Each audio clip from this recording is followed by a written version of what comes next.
Hola, Brainterns en español, bienvenidos.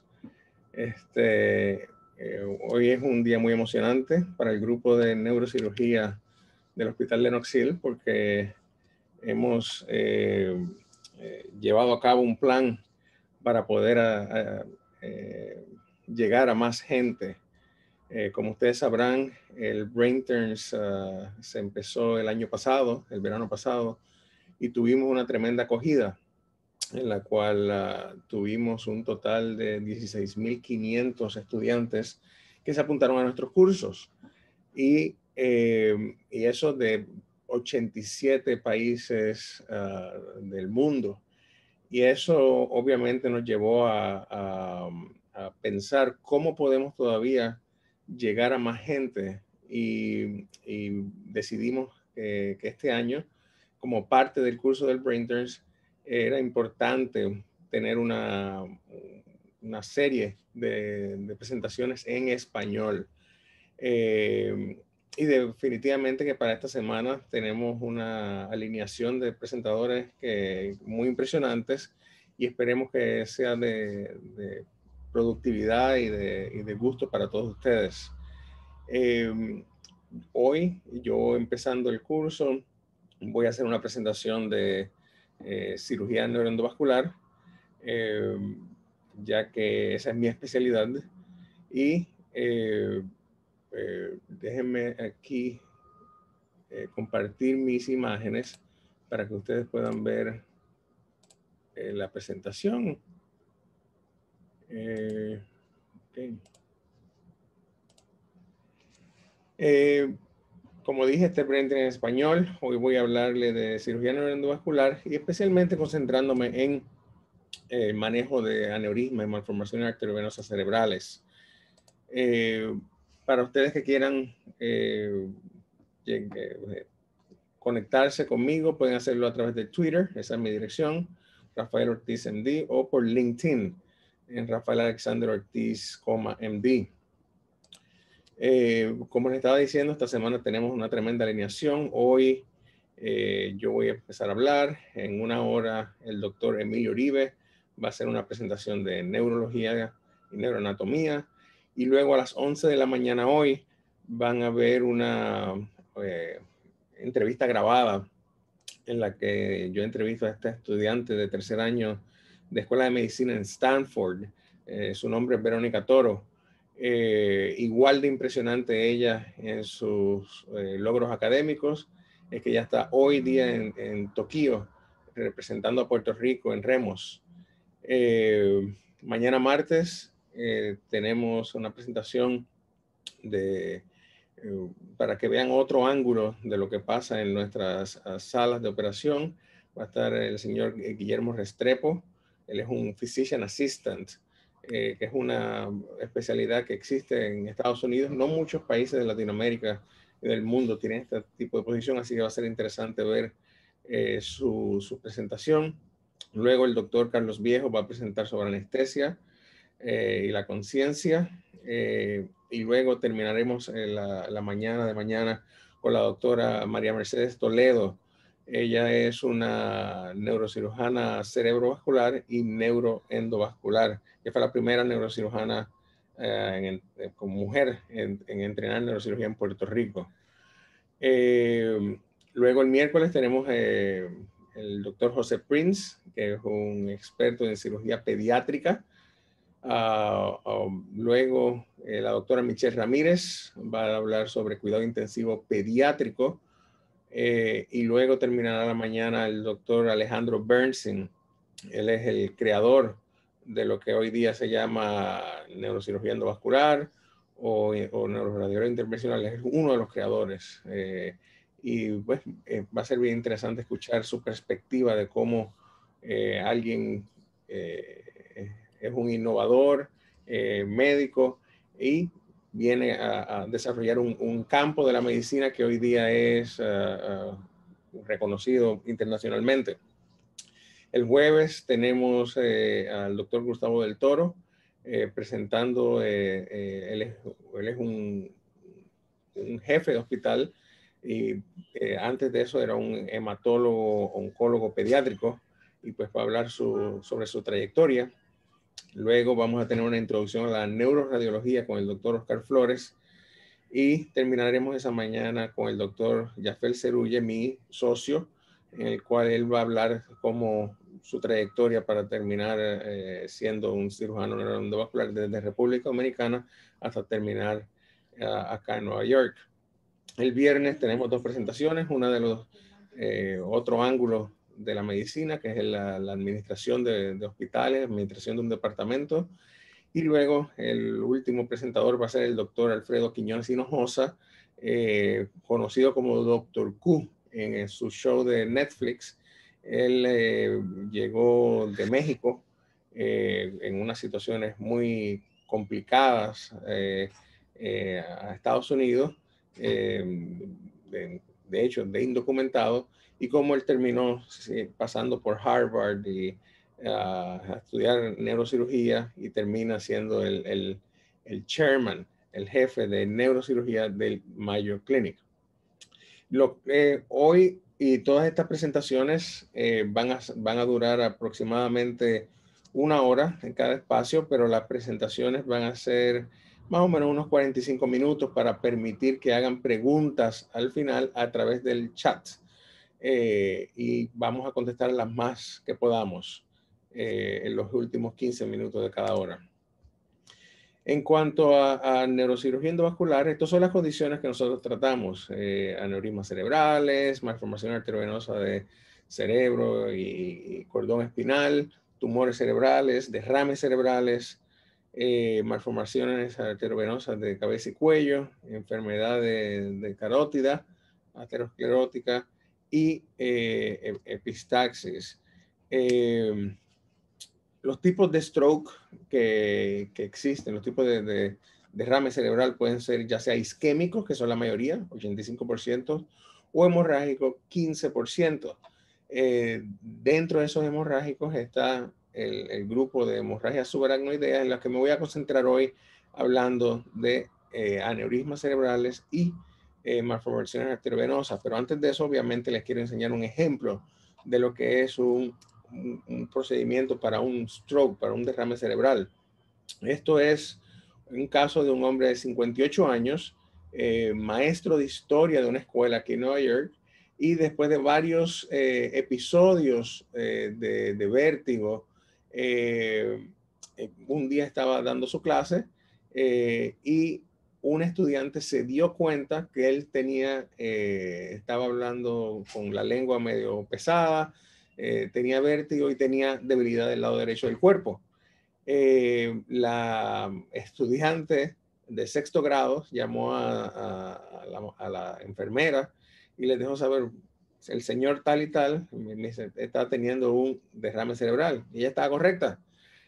Lo trajeron él al hospital, le dieron el TPA por la vena, que es un medicamento que disuelve los coágulos, y luego se le hizo un CAT scan. Ven aquí, este es el CAT scan. Este puntito blanco que está aquí, eso es lo que indica que hay un problema en la arteria basilar.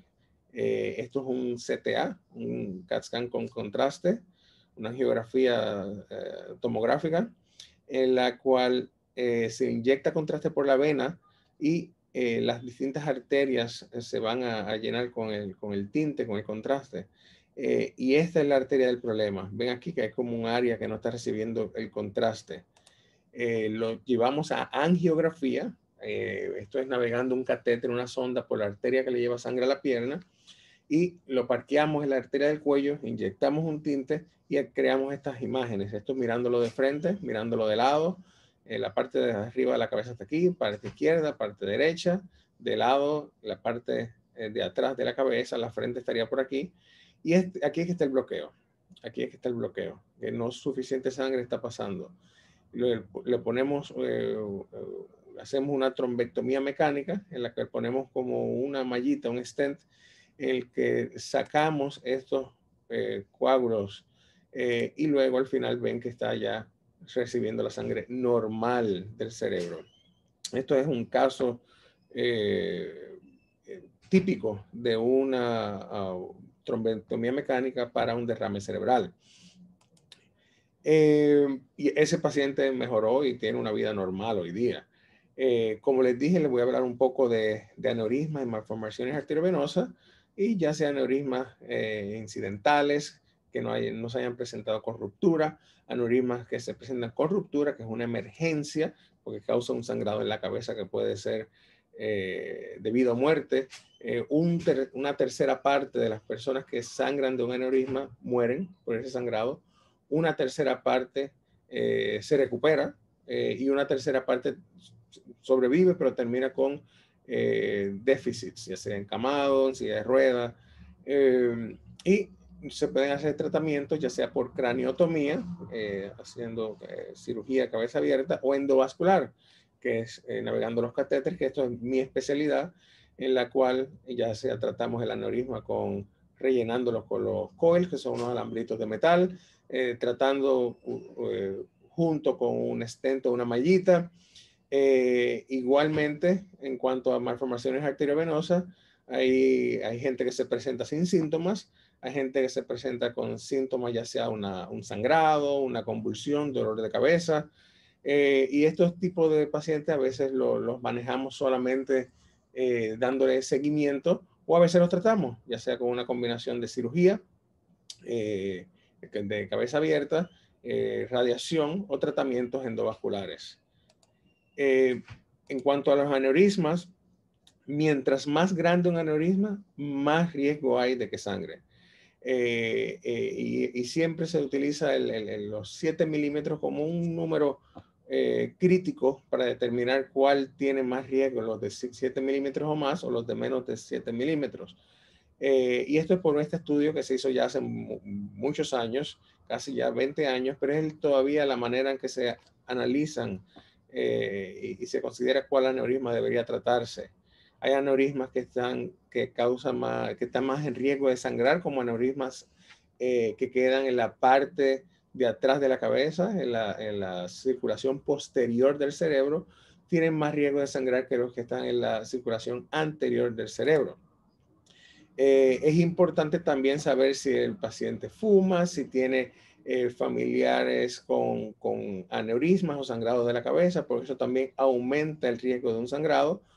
Y es crítico saber que un aneurisma que se rompió debe tratarse con urgencia, ya que eso puede ser un aneurisma que se rompa de nuevo. Si un paciente se presenta con un sangrado de la cabeza y sobrevivió ese sangrado, entonces hay que tratarlo para prevenir que vuelva a sangrar. Y la manera que se tratan después de este estudio de muchos años en seguimiento es que se trate de manera endovascular en vez de con craniotomía, ya que es menos invasivo e igual de eficiente. Estos son unos ejemplos de cómo es que se tratan los aneurismas de manera endovascular. Esto es un hombre de 71 años con historial de presión alta y tenía dolores de cabeza del lado izquierdo. Era fumador y había parado de fumar recientemente. Se le encontró, este es el aneurisma. Esto es una angiografía 3D en la cual se ve con detalle el aneurisma. Es como un globito que se forma en una pared débil de una arteria, y es por eso que se puede reventar, porque es un punto débil de la arteria. Esto es una angiografía 2D en la cual solamente vemos en dos planos el aneurisma, pero es lo que lo utilizamos para tratar. En este caso se utilizó un globo, un globito para mantener los alambritos adentro, como se llama coiling en inglés, que es básicamente insertar alambres hechos de platino dentro del aneurisma para rellenarlo y así prevenir que entre sangre y prevenir que se reviente. Y este es como se ve al final, un aneurisma tratado con unos coils, con unos alambritos de metal. Esto es otro caso de una mujer de 43 años con una hemorragia subaracnoidea. Se había presentado con sangrado por el aneurisma. Esto que se ve en blanco aquí es la sangre en un CAT scan. Esta es la parte de atrás de la cabeza, la frente, en la parte derecha, la parte izquierda. Estos son los ventrículos, esto negro aquí. Eso es lo que se llena de líquido cefalorraquídeo. Y cuando está así agrandado, las personas se ponen letárgicas o hasta en coma, por culpa de que no está drenando bien el líquido en el cerebro y la persona tiene una presión aumentada. En este caso, la paciente tenía esto que está aquí, esto es el aneurisma pequeño, y como les dije anteriormente, mientras más grande un aneurisma, más alto el riesgo de sangrado, pero cualquier aneurisma de cualquier tamaño se puede romper. Y es un aneurisma pequeño, difícil de tratar, ya que es, como quien dice, en inglés le llama un blister, que es que como que solamente bien pequeñito, y es difícil entrar y rellenarlo con los coils. Y es un área bien compleja para hacerle una craniotomía y tratarlo.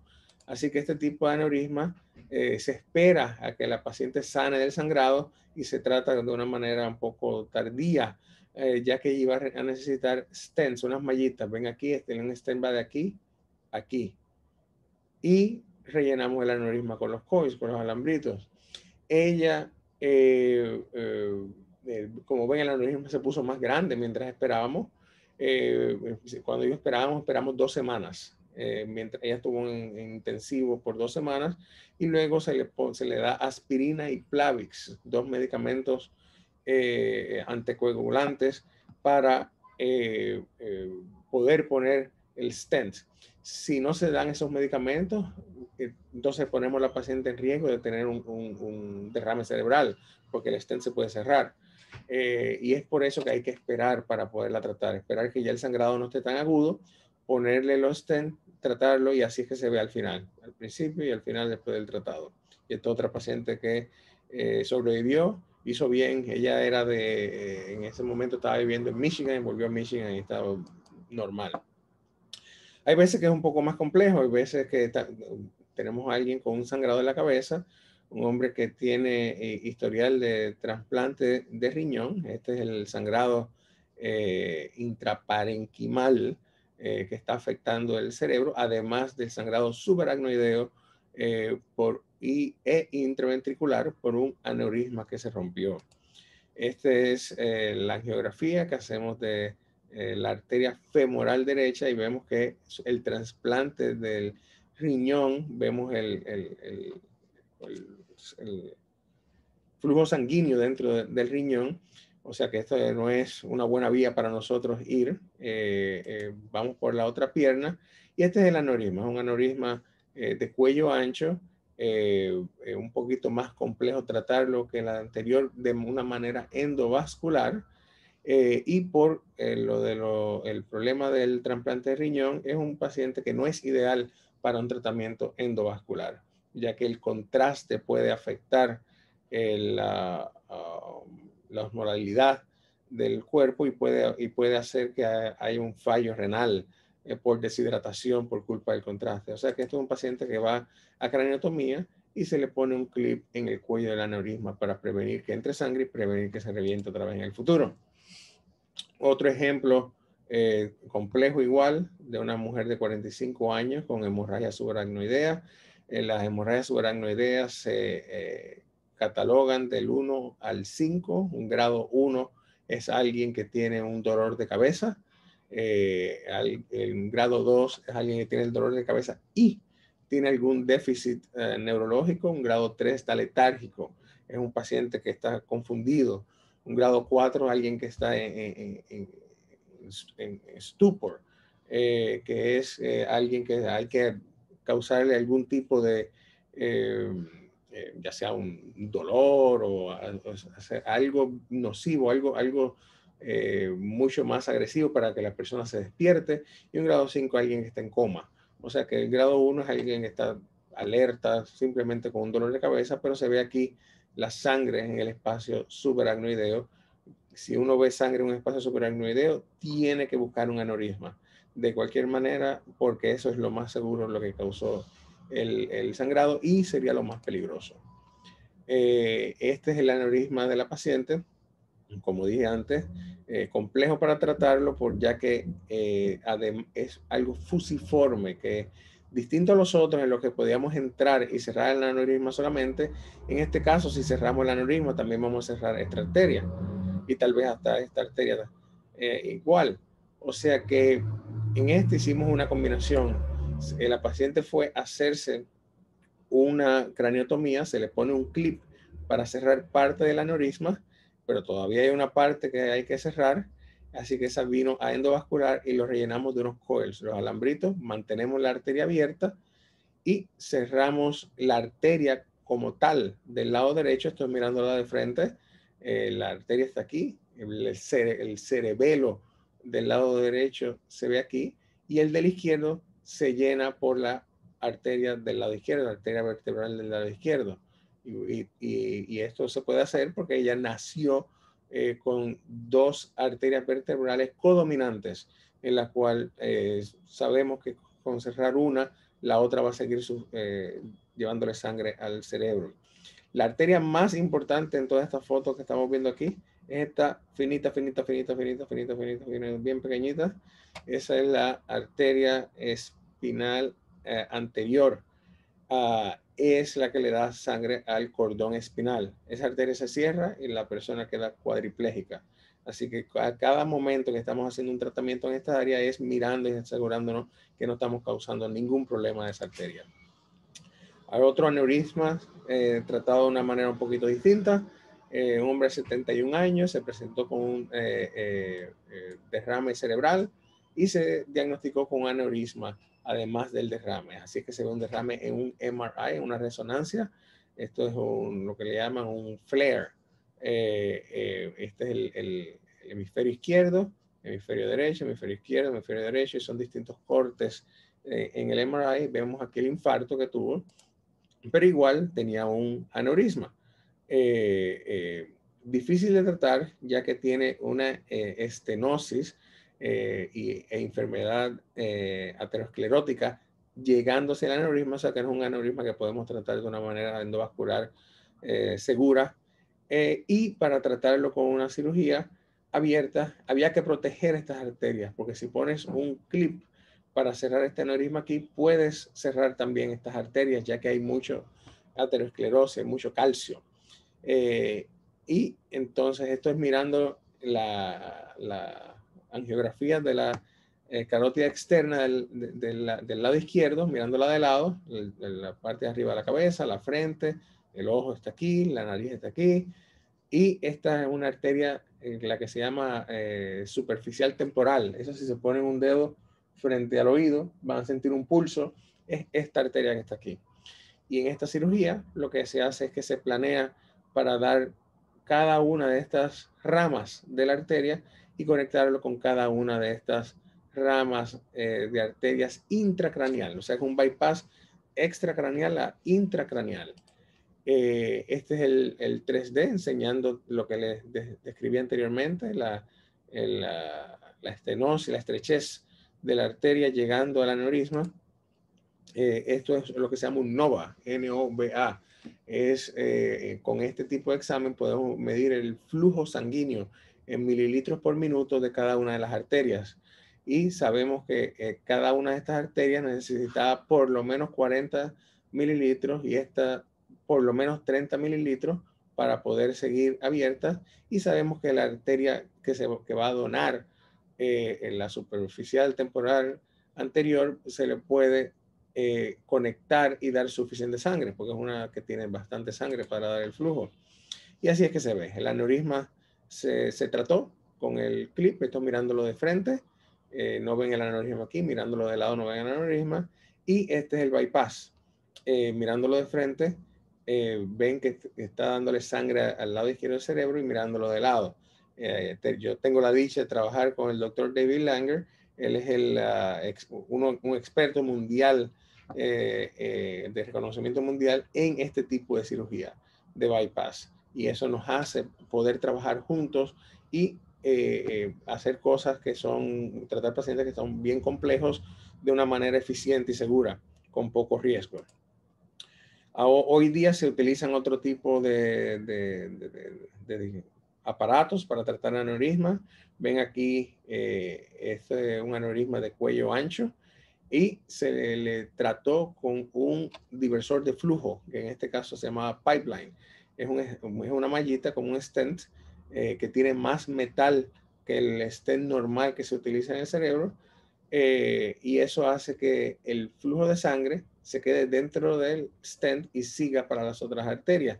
Y esto es al principio del procedimiento y esto es varias semanas después del tratado. Usualmente hace falta semanas, meses para ver este efecto del tratamiento completo. Cuando tratamos a alguien, lo chequeamos de nuevo en 6 meses y esa persona necesita estar en aspirina y Plavix, 2 medicamentos para poner sangre fina durante ese tiempo para prevenir que se le cierre el stent y que le cause un derrame cerebral. Hoy día se utilizan otros tipos de aparatos que hacen el mismo efecto, pero en vez de ponerlo dentro de la arteria, se pone dentro del aneurisma. Esto es esto que se llama el web device. Y eso previene que entre sangre y previene sangrado. Un caso más, y para que entiendan bien lo que significa el coiling y lo que esto conlleva, esto es una mujer de 43 años que le dio endocarditis, infección en las válvulas del corazón, después de haber sufrido una bacteremia, una infección en la sangre. Y le dio esto que parece aquí un aneurisma micótico, que es un aneurisma que crece después de una infección de las arterias. Esto es mirándolo de distintas maneras, de distintos ángulos en una angiografía 3D. Y para lo importante va a ser que cuando entremos al aneurisma y lo tratemos, que no cerremos el origen de esta arteria que continúa, si no ella va a tener un derrame cerebral.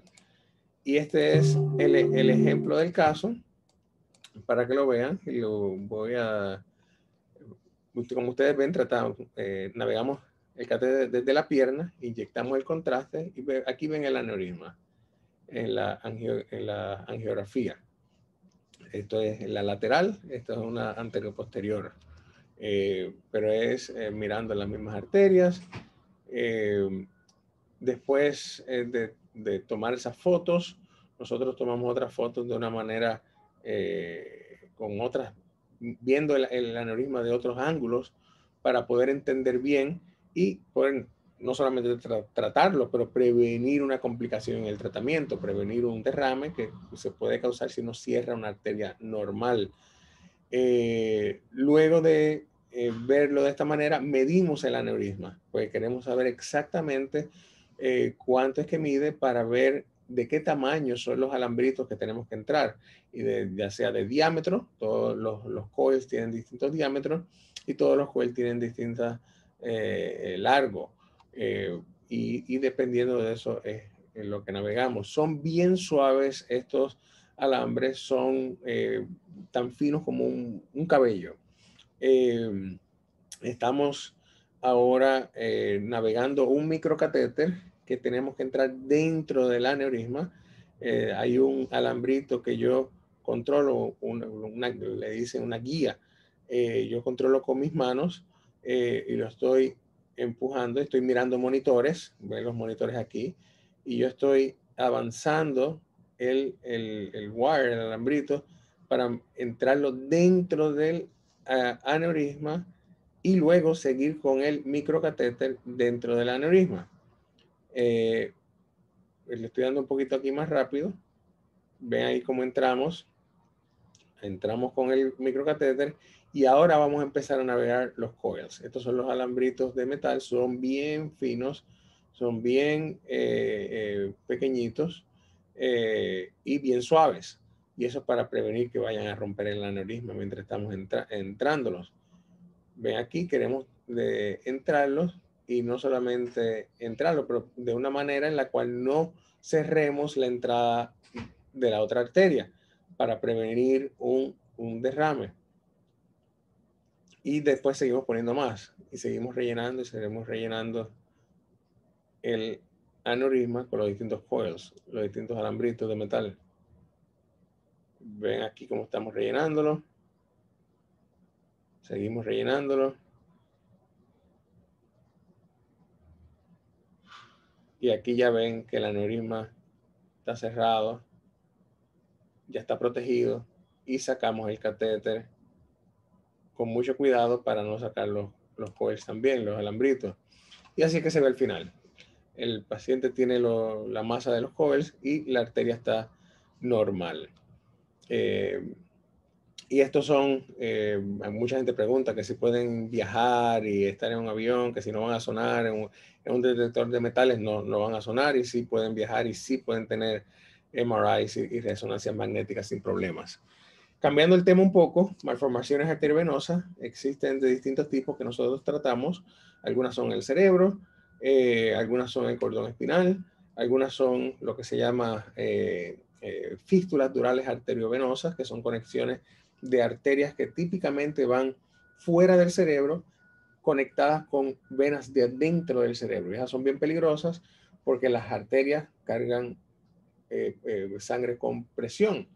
Usted siente un pulso en una arteria. Las venas no. Así que esas venas no están hechas para tener ese pulso y se pueden reventar, pueden causar un sangrado. Igual tratamos malformaciones de cabeza y cuello que son más benignas, son usualmente malformaciones congénitas, venosas, linfáticas o arteriovenosas. Esto es un ejemplo de una malformación linfática. Esto es una niña de 3 años de edad que se presentó con hinchazón del ojo izquierdo. Ven que el ojo está hinchado, está rojo. Este es el MRI. Mirándolo de una axial, ven el ojo derecho, el ojo izquierdo está empujado hacia el frente. Y esto es un quiste, que es una malformación congénita linfática que tiene el líquido, el color típico de una malformación linfática, es este blanco que está aquí, y esto más oscuro, esto es sangre. Y por eso es que ven una raya dividiendo uno del otro, es porque este pesa más y se crea un sedimento. Esto es mirándolo de otros ángulos. Aquí lo importante ver es que además del grande hay otros más pequeñitos también asociados, uno acá, otro acá arriba, y eso va a tener importancia al momento de tratarla. Nosotros lo que hacemos es que navegamos una aguja dentro del quiste, evitando afectar el ojo de ninguna manera. Así es que se ve la aguja en con rayos X, y la tratamos en 2 sesiones. Una que drenamos el quiste e inyectamos bleomicina, y una segunda tratamiento igual con menor concentración de bleomicina. Después del primer tratamiento ven que el ojo izquierdo está reducido bastante en hinchazón, pero no está mirando derecho, y eso es porque todavía tenía uno de los quistecitos más arriba, y así que en el segundo tratamiento tratamos ese otro, y aquí ven ya como sus ojos estaban alineados normal. En cuanto a malformaciones arteriovenosas, mencioné ahorita las durales. Esto es un ejemplo de alguien que se presenta con un sangrado en la cabeza, y vemos que está en la angiografía, mirándola de lado, la parte de arriba, parte de atrás de la cabeza, la frente, lo mismo aquí, parte de arriba, parte de atrás y la frente acá. Y ven que hay unas arterias que están llegando a esto. Esto es lo que le llamamos un nido, que es donde están conectadas las arterias con venas. En este caso, esto es una arteria, esta es la arteria meningia media, que va a conectarse con venas del cerebro. Y esta es la arteria occipital, que también se conecta con venas del cerebro. Estas son arterias que son extracraneales, extradurales, fuera del cerebro y conectadas con venas del cerebro. Y por eso fue que causó el sangrado. Nosotros lo tratamos inyectando Onyx, ONYX. Es como un pegamento que va sellando las conexiones entre arterias y venas, y al final del procedimiento ven que eliminamos la malformación y prevenimos que vuelva a sangrar. Es un paciente que tiene que recuperarse el sangrado que tuvo, necesita terapia física y rehabilitación, pero ya prevenimos que vuelva a tener otro evento así en el futuro. Algunas veces estas malformaciones están en el cerebro per se, y como mencioné antes, tiene una arteria, tiene el nido de conexión de arteria y vena, y tiene las venas que drenan. Son lesiones congénitas o que se forman temprano en la vida. Es raro cuando vemos a alguien que no tenía una malformación arteriovenosa y luego desarrolla una años después. Muy, muy raro. Usualmente son lesiones congénitas y sabemos que sí tienen un riesgo de desangrado, sí tienen un riesgo de convulsiones y de presentarse con dolor de cabeza, pero es variable y depende de la localización de la malformación, de que si hayan aneurismas además de la malformación, de cómo, cuántas venas drenan y el tipo de vena, y esas son las que van uno a saber si debemos tratar o si debemos darle seguimiento sin tratamiento. Esto es un caso que yo trabajé junto con el doctor Langer y es alguien que se presentó, una mujer de 20 años que se presenta con una hemorragia intraventricular. Esto es el CAT scan, esto blanco aquí es la hemorragia dentro de los ventrículos. Se diagnosticó con una malformación arteriovenosa compleja que no era fácil tratarla de una sola manera, y por eso fue que tuvimos que trabajar en ambas, endovascular y con craniotomía para operarla.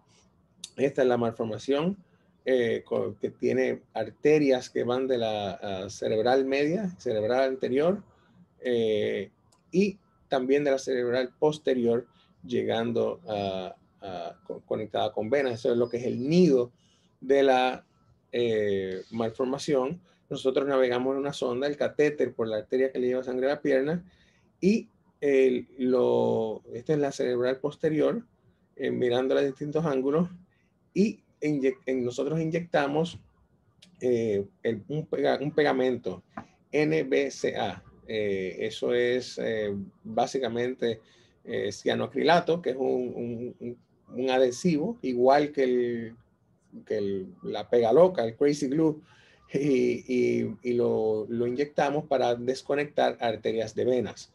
Y así hicimos con varias de las de arterias y conexiones entre arterias y venas. Como ven, estamos navegando el microcatéter a distintas y reduciendo el tamaño de la malformación, poco a poco reduciendo el tamaño de la malformación. Esto es crítico para que cuando vaya a la cirugía abierta no tenga sangrado significativo, porque sangrado puede hacer la cirugía más difícil y aumentar el riesgo de complicaciones. Aquí vamos a otra arteria que vamos a entrar. Ven así lo flexible que son estos catéteres. Ven todas las vueltas que da hasta llegar aquí a la punta. Esa es la posición que tenemos y luego inyectamos la pega de esa posición. Ven, así es que quedó al final del tratamiento, que redujimos el tamaño significativamente y luego va a la cirugía. Esto es una cirugía que hizo el doctor Langer lo crítico aquí es posicionar a la paciente de la manera adecuada para poder tratar de la manera segura. Y aquí él está ya navegando, entrando al cerebro y buscando la malformación. Él se deja llevar de la pega para ver exactamente dónde fue que inyectamos la pega, el pegamento entre las arterias y venas, y así es que él se va guiando y va cortando esas arterias pequeñitas que quedaban todavía para curar la malformación. Ahí está poniendo clips para cerrar alguna de estas conexiones y va coagulando y eliminando. Este tipo de cirugía sin embolización, sin cerrar las arterias y venas con anticipación, causa sangrado que puede ser que no se pueda controlar de una manera adecuada. Aquí está cerrando el final de la malformación hasta que él lo saca, y ven aquí la angiografía enseñando que no queda ningún residual de ninguna de las arterias que anteriormente suplían la malformación, y esta paciente tuvo una recuperación normal. Otro caso de una manera distinta de tratar estas malformaciones, toda una mujer de 31 años con historial de dolores de cabeza y convulsiones. Esto es un CAT scan con contraste enseñando el nido de la malformación. La frente está aquí, parte de atrás de la cabeza, lado derecho, lado izquierdo. Y esta es la angiografía, la inyección en la carótida interna del lado izquierdo, mirándola de frente y mirándola de lado. Este es el nido de la malformación. Este es el nido aquí. Esta es una vena. Nosotros fuimos y entramos y cerramos parte de la malformación inyectando la pega. Así es que se ve después que redujimos el tamaño, y luego tuvo radiación, y así es que se ve después. Esto es una persona que no necesitó cirugía, craneotomía o cirugía abierta, y una cirugía abierta hubiera sido muy compleja porque estaba en la basal ganglia, en la parte bien dentro del cerebro, que hubiera tenido muchas complicaciones con la cirugía. Esto es otro caso de un hombre que se presenta con una hemorragia. Este es el sangrado que él tuvo. Esto es el hemisferio izquierdo. Y de nuevo, similar a la otra paciente, un área bien difícil para operar. Esto es la malformación arteriovenosa en el CAT scan con contraste. Nosotros lo llevamos a él a angiografía, y de nuevo, aquí ven la malformación. Como es un caso agudo, nosotros teníamos que tratarlo para prevenir que se rompiera de nuevo. Aquí ven cómo estamos navegando el microcatéter. Inyectamos contraste para confirmar que estamos en un área que podemos cerrar sin preocupación y que no vamos a causar un derrame cerebral al cerrar esa arteria. Y en el caso de este paciente, inyectamos pega, el cianoacrilato. Ven aquí como estamos ya llegando más cerca, y ven que hay lo que parece un pseudoaneurisma, donde hay que el contraste se queda más de lo típico dentro del aneurisma, de la malformación. Lo estamos evaluando, asegurándonos que no hay ningún, que no vamos a poner al paciente en riesgo al cerrar esta arteria. Y ahora es que estamos preparándonos para inyectar la pega. Trabajamos en equipo. La pega, lo que utilizamos es una mezcla del pegamento con otras sustancias que lo ponen más opaco para poderlo ver. Aquí yo estoy poniendo dextrosa dentro de la arteria para prevenir que se solidifique muy rápido la pega. Como le dije, trabajamos en equipo. A mi izquierda, aquí va a haber alguien que me va a dar la jeringuilla con el pegamento, y cuando lo inyectamos tenemos segundos para trabajar. Si nos tardamos mucho, lo que podemos hacer es que, número uno, que la pega ya sea venga para atrás y cierre una arteria normal que no queramos cerrar, o que la catéter se pegue a la arteria. Y eso sería una complicación también. O sea que tenemos segundos. Me están pasando aquí la pega. Yo la voy a conectar ahora al microcatéter. Este es el señor Restrepo, quien va a hablarles mañana por la mañana en la presentación. Y ahora yo voy a empezar a inyectar. Estoy inyectando, yo estoy mirando el monitor. Enseguida que cerremos la arteria, yo paro de inyectar y el señor Restrepo va a alar el catéter para que no se pegue. Como le dije, son segundos. Y nosotros le hicimos otra sesión de pegamento durante este tratamiento. Así que nosotros preparamos la mezcla entre la pega y las distintas sustancias que inyectamos. Y al final del procedimiento, lo importante es ver cómo ya este paciente lo logramos curar después de las 2 inyecciones de pega. Aquí ven la angiografía de seguimiento enseñando que está curado. Un caso más le voy a enseñar porque, y esto es un caso que le enseño a muchos cirujanos neuroendovasculares porque hasta ellos se confunden cuando ven esto. Esto es un paciente de 12 años que se presenta con una masa subcutánea pulsante en el área submandibular y que empezó a deteriorarse, a estar letárgico, con ataxia. Esta es la angiografía que enseña la malformación arteriovenosa, y le enseño esto a gente con mucha experiencia porque esto es una foto inusual. Sí, vemos que hay una malformación arteriovenosa, pero la arteria se ve un poquito distinta a las típicas arterias que nosotros vemos. Y ya cuando les enseño esto, aquí se confunde más todavía, porque aquí estamos viendo un MRI, pero no es de un ser humano. Esto es un perro que del Hospital de Animales de aquí de Nueva York nos llamaron para poder tratar su malformación arteriovenosa. La anatomía vascular es un poquito distinta a la del humano. Este es el perro que estaba letárgico. Este es un video que nos mandaron los dueños antes de nosotros tratarlo. Entonces lo trajimos al hospital. Aquí ya está entubado en preparación para el tratamiento. Ven aquí la masa pulsante. Y lo tratamos en una sala de operación bien similar a la que nosotros utilizamos en el Hospital de Humanos. Aquí estoy yo, estoy con el Dr. Rosen, que es alguien de fama internacional en el manejo endovascular de humanos, y este es el veterinario, y esto es un neurocirujano veterinario. Todos trabajamos en equipo, y esto fue al principio. Inyectamos el Onyx y así se ve al final. O sea que pudimos reducir el tamaño de la malformación. Esta es en la sala de intensivo, nuestro paciente, y el otro día en terapia física en el Parque Central de Nueva York.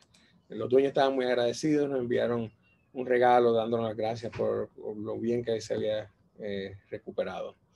Es una dicha poder trabajar con equipos de médicos que nos respetamos, que nos apoyamos, que nos ayudamos uno a otro para poder tratar a los pacientes de la mejor manera posible.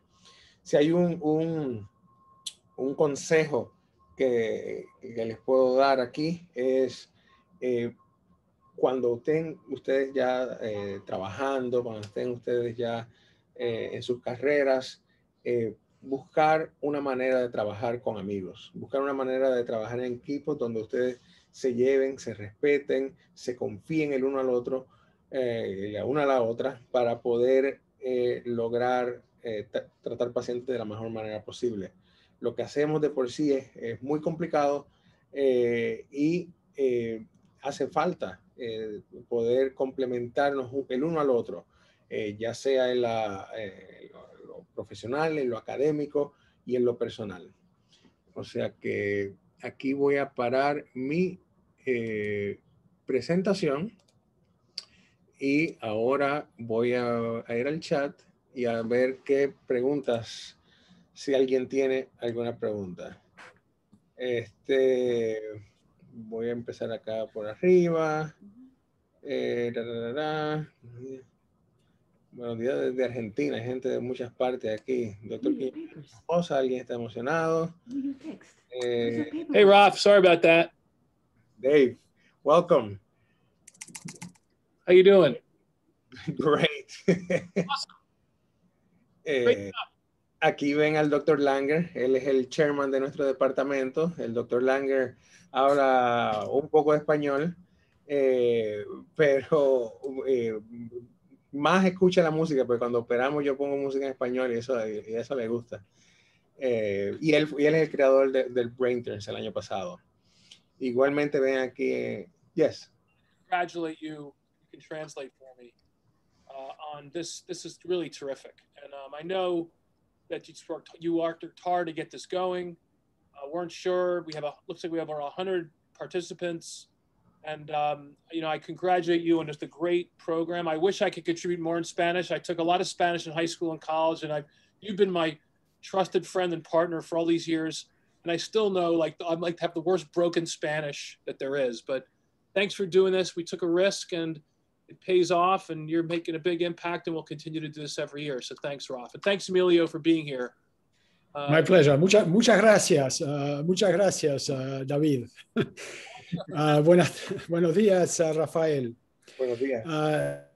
He visto presentación con interés, pero no solo desde el punto de vista de los avances tecnológicos, que son de la opción, sino tengo que recalcar la importancia de la estrategia y la importancia del sentido común aplicando todas estas técnicas ultra nuevas.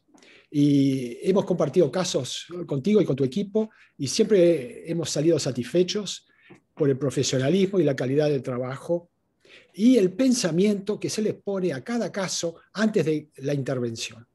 Así que de mi parte, muchísimas gracias. Gracias, doctor Oribe. El doctor Oribe va a empezar su presentación en unos 10 minutos, así que estamos muy emocionados de escuchar sus pensamientos.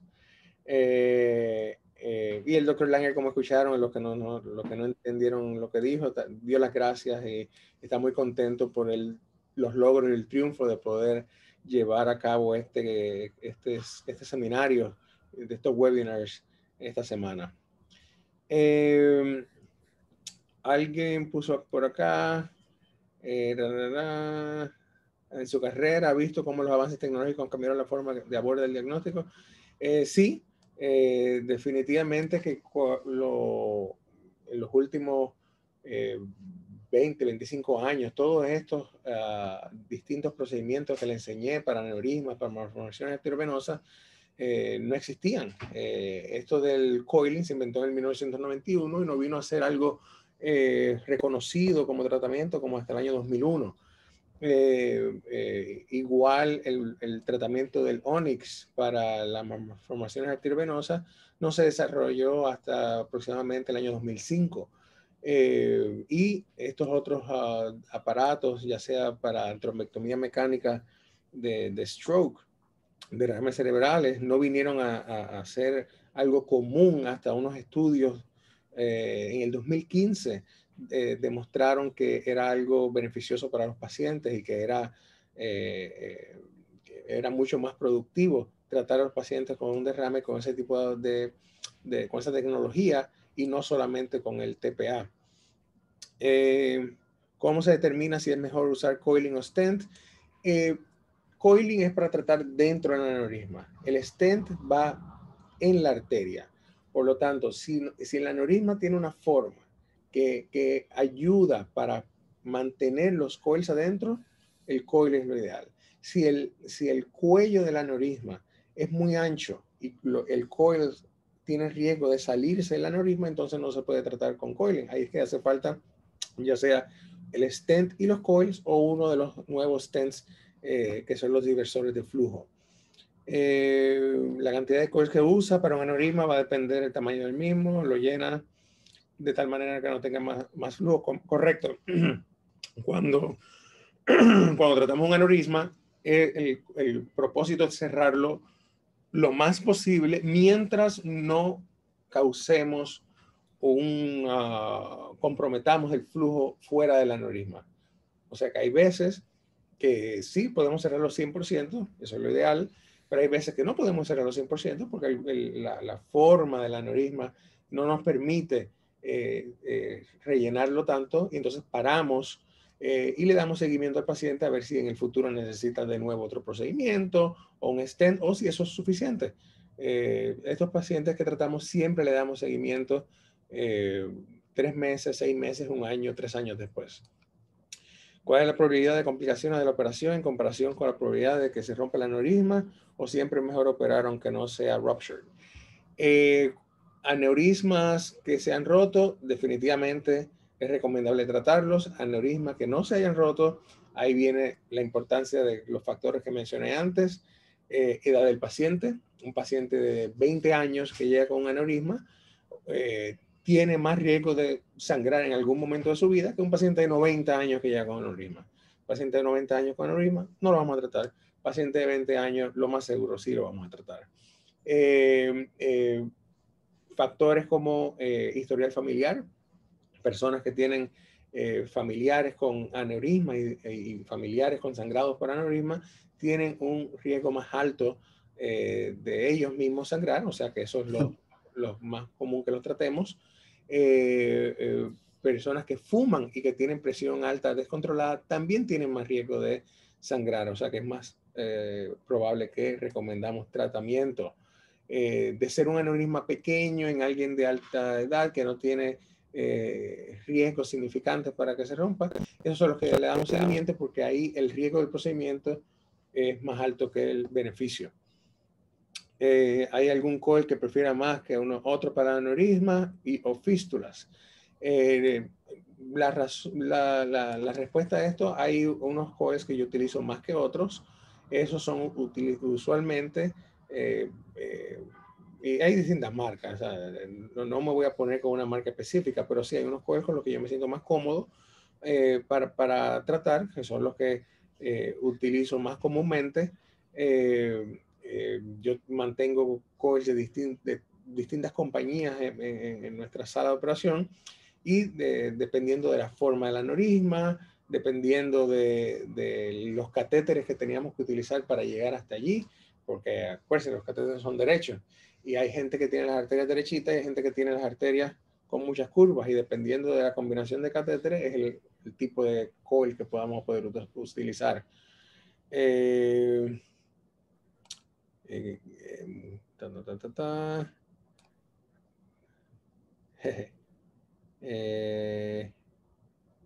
La gente hablando de los acentos. Okay.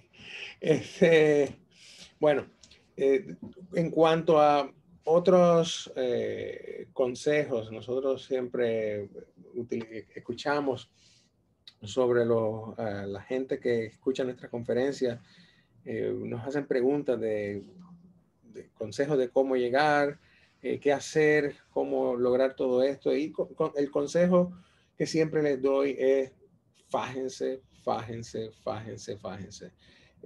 A fin de cuentas, esta profesión es para curar personas, es para atender personas, es para aliviar dolor, es para consolar a pacientes y familiares de los pacientes.